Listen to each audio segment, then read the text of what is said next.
Hello guys, welcome to the Lucky Tales YouTube channel. ఈరోజు మేము అమ్మవారికి నైవేద్యం అనేది పెట్టుకుంటున్నామండి. ఆ ప్రాసెస్, దానికి కావాల్సిన ప్రిపరేషన్స్ మేము ఎలా చేసామో మీకు అన్నీ చూపిస్తాను, చూసేయండి. మేమైతే ఫస్ట్ స్టార్టింగ్ పూర్ణం బూరెలు అయితే స్టార్ట్ చేసేసామండి. దానికి కావాల్సిన పూర్ణం ముందు రోజు నైటే ప్రిపేర్ చేసేసుకున్నాము.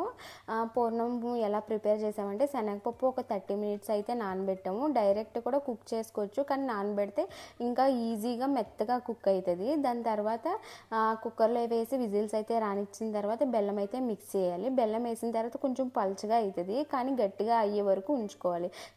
చల్లారిన తర్వాత కూడా గట్టిపడుద్ది, కానీ పూర్ణం కొంచెం గట్టిగా అయితే ప్రిపేర్ చేసుకోవాలి. దాని తర్వాత మేము పూర్ణాన్ని ఫ్రిడ్జ్లో స్టోర్ చేసుకున్నాం. మార్నింగే లేచి మా అత్తమ్మ మినపిండి రుబ్బేసి పూర్ణం కూడా రౌండ్ రౌండ్ బాల్స్లో అయితే చేసేసారు. పూర్ణం బూరెలు అనేది మా అత్తమ్మ భలే ఈజీగా వేసేస్తున్నారు.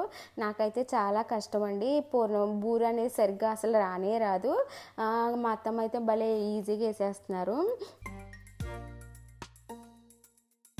దాని తర్వాత అమ్మవారికి మాత్రం సపరేట్గా కొంచెం పిండి తీసి అమ్మవారికి నైవేద్యంకి సపరేట్గా పొంగు బూరెలా వేశారు.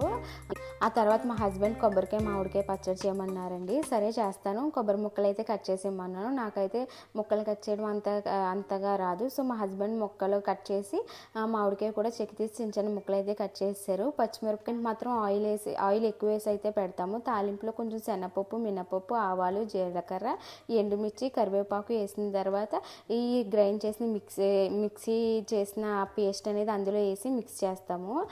నాకైతే కొబ్బరి పచ్చడి చాలా ఇష్టం. మీలో ఎంతమంది కొబ్బరి పచ్చడి ఇష్టమో కింద కమెంట్ సెక్షన్లో అయితే కమెంట్ చేయండి. ఈ లోపు మా హస్బెండ్ అయితే నైవేద్యానికి అయితే సిద్ధం చేసేస్తున్నారండి. కిందకెళ్ళి అరిటాకుని కోసుకొచ్చారు. ఈ లోపు మా మావయ్య గారు కోడిని అయితే తీసుకొచ్చారు. కోడిని కడిగి పసుపు రాసి బొట్లు పెట్టాలి కదా, కోడిని సో వాష్ ఏరియాలో అని పెట్టాము. ఆ నైవేద్యం ప్లేట్ని అయితే పూజ గదిలోకి తీసుకొచ్చాము. ఇక్కడ మూలన అమ్మవారికి పసుపు రాసి 3 నామాల కింద అయితే పెట్టి నైవేద్యాన్ని చూపిస్తున్నాము. ఇంట్లో ఉన్న ప్రతి ఒక్కరు అమ్మవారికి ధూపం అనేది వేసుకోవాలి. సో కోడికి ధూపం చూపించగానే కోడి చూడండి ఎలా చూస్తుందో.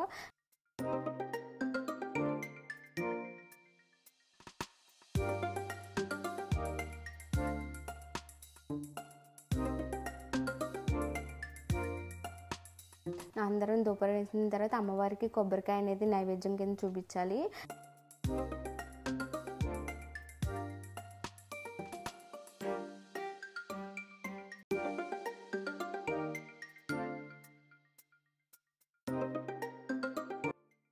ఇప్పుడైతే నేను కిందకి వెళ్తున్నానండి. మాకు కింద ఒక గ్రామదేవత ఉంది. అమ్మవారి పేరు వచ్చి దుర్గాదేవి.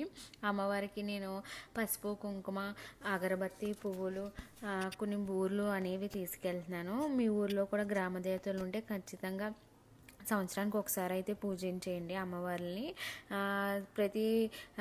ఇక్కడ చూడండి, అమ్మవారి గుడి అయితే చూడడానికి చిన్నగానే ఉంటుంది. వేప చెట్టు కింద ఉంటారు అమ్మవారు. చిన్న విగ్రహమే, కానీ చూడడానికి చాలా అందంగా ఉంటారు.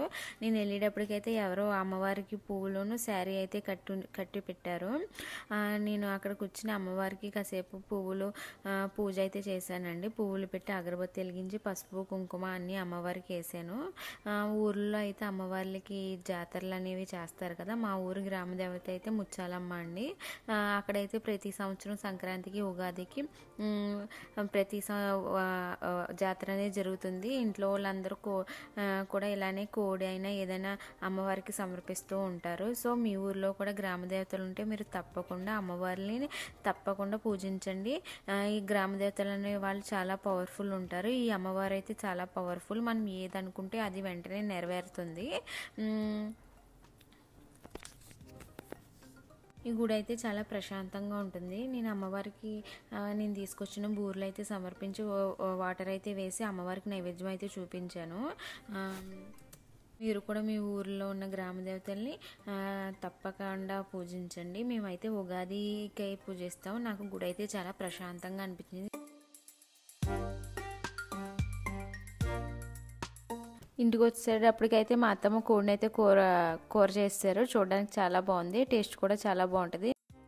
కొబ్బరికాయ మామిడికాయ పచ్చడి, బూర్లు, రసము, గారెలు, ఇలా అన్నీ ఒక టేబుల్ మీద అయితే సర్దేశాం. మా ఇంటికైతే చుట్టాలైతే వచ్చేసారు. అందరం కలిసి భోజనం అయితే చేస్తాం. ఫ్యామిలీ అందరం కలిసి ఫుడ్ అయితే కుమ్మేసాం. చికెన్ కర్రీ అంతా అవజేసేసాము. ఫ్యామిలీ అంతా బాగా ఎంజాయ్ చేశారు. Please support me guys and please subscribe to my channel. Thank you.